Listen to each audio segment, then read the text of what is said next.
For some time, American conservatives have been encouraged to adopt policies that are antithetical to what is required by our national security. In some cases, they've simply been encouraged to disregard national security altogether. And a principal promoter of these ideas has been Grover Norquist, the president of Americans for Tax Reform. Norquist has, among other initiatives in the past 12 years or so, urged that the Patriot Act not be adopted and opposed its reenactment.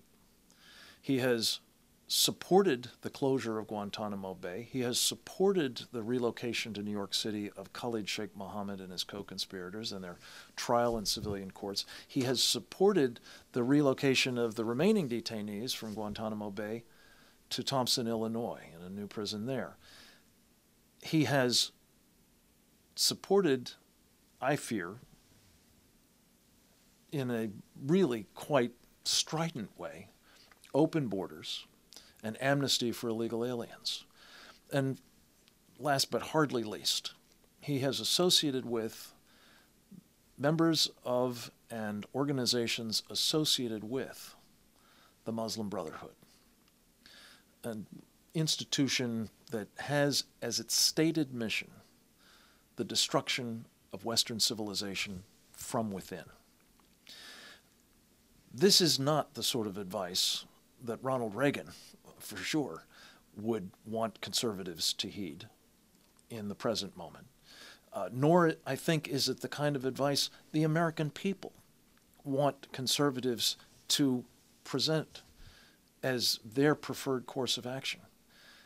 To the contrary, polls that have been recently conducted, as Bill Kristol has noted among others, make clear that the American people is almost en masse now beginning to turn to Republicans as being more responsible on national security. This is the last time on earth that we should be embracing the kinds of either bad policies or diminished attention to national security that Grover Norquist and people like him are espousing. Now, as it happens, Grover Norquist has in recent days embraced the idea of much more expanded debates in the public policy arena, making common cause with the unlikely Katrina vanden Heuvel of The Nation magazine.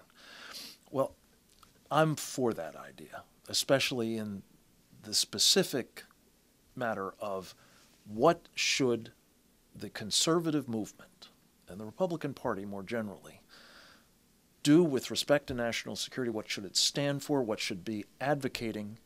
And I challenge Grover Norquist to a debate on those issues because I believe they are the most important of our time, and if we get it wrong, we as a community, I'm quite certain, will not enjoy the support of the American people, nor frankly will we deserve it.